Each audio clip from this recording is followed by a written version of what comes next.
kenapa rompinya, kenapa Pak Febri tadi nggak pakai rompi ya Pak? Makasih. Ya, kalau masalah rompi tadi mohon maaf karena buru-buru juga udah malam ya.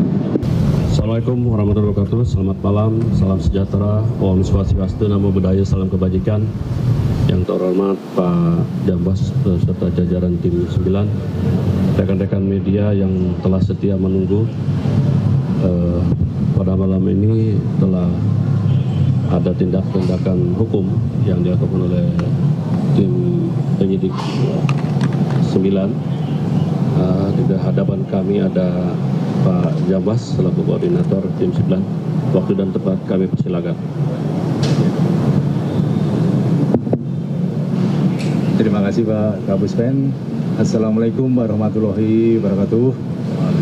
Sebelumnya marilah kita panjatkan syukur kepada Tuhan Yang Maha Kuasa, karena pada hari ini kita masih diberikan kesehatan, panjang umur, dan semoga ke depannya kita diberikan perlindungan oleh Tuhan Yang Maha Kuasa. Yang saya hormati sahabat-sahabat media massa, media online yang berkenan selalu mengupdate berita di Kejaksaan Republik Indonesia, saya sampaikan terima kasih. Kami bersama-sama dengan tim 9 akan menyampaikan beberapa hal, tapi mungkin singkat-singkat saja. Yang pertama,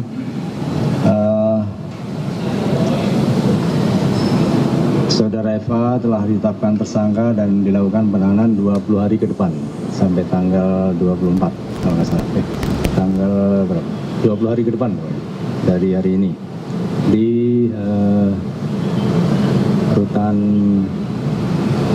KPK Jakarta Cabang Jakarta Timur yang barusan kita menyaksikan. Terus yang kedua, sebagai bentuk akuntabilitas, saya sangat menghormati teman-teman wartawan juga, tetapi yang lebih penting juga kita harus membangun peradaban pembangunan hukum yang saling menghargai, utamanya dalam proses penyidikan masih praduga tak bersalah.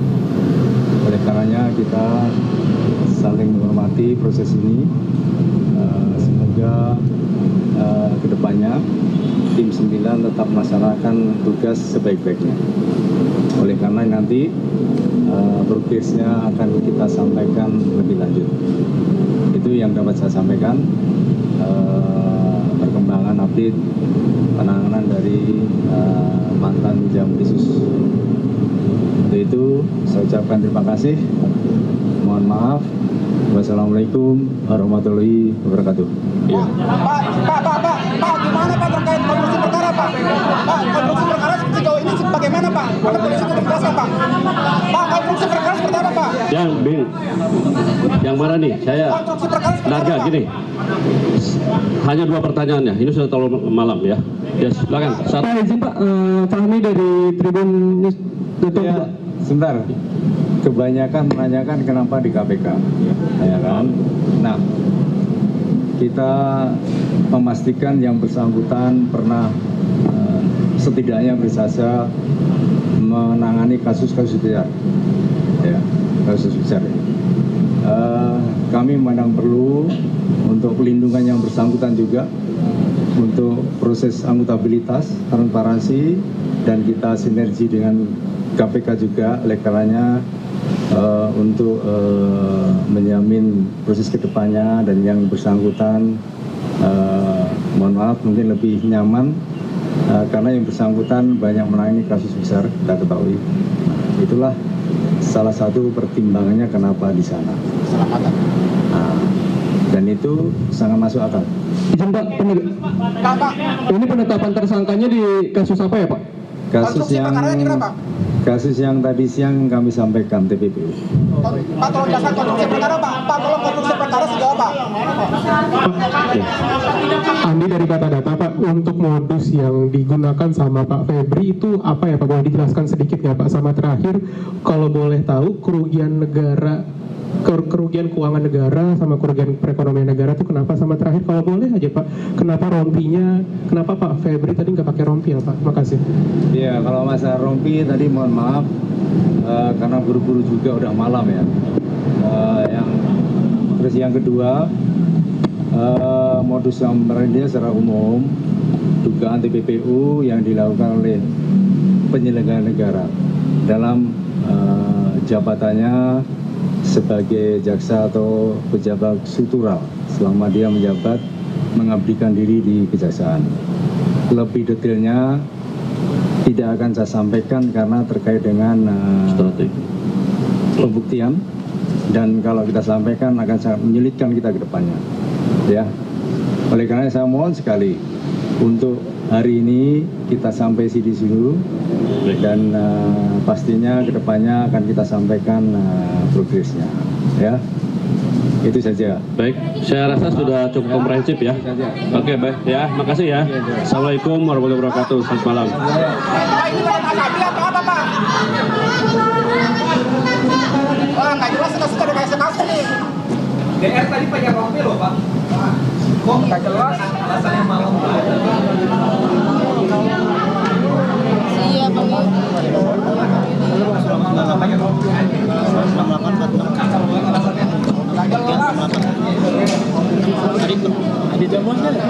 Jamuas. Sumpah kacau banget. Siapa sih Jamuas? Rudi Margono. Ada petani mana dua anjir.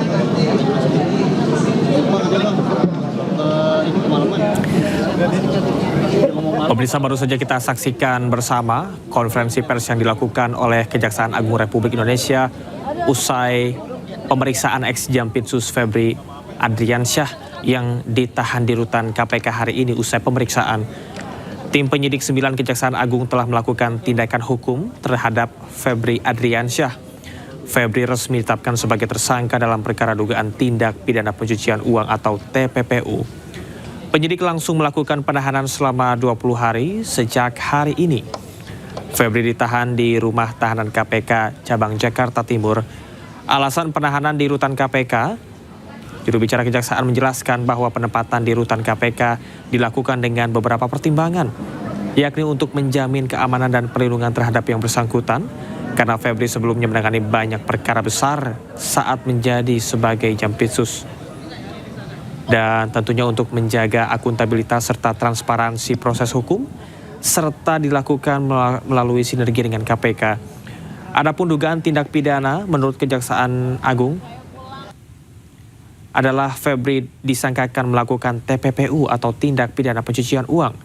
Dugaan TPPU tersebut disebutkan berkaitan dengan masa jabatannya sebagai jaksa dan pejabat struktural di Kejaksaan. Namun Kejaksaan belum membuka secara rinci modus operandi karena alasan kepentingan pembuktian dalam proses penyidikan. Hal yang menarik pemirsa, di mana Kejaksaan juga menjelaskan alasan Febri tidak mengenakan rompi tahanan saat diperlihatkan kepada media, dikarenakan proses berlangsung hingga malam sehingga dilakukan secara terburu-buru, bukan karena ada perlakuan khusus. Namun beberapa hal yang belum diungkap oleh Kejaksaan, diantaranya adalah tindak pidana asal atau predicate crime yang menjadi dasar dugaan TPPU, serta nilai aset yang diduga berasal dari hasil kejahatan, pasal yang dikenakan secara rinci, serta alat bukti yang menjadi dasar penetapan tersangka.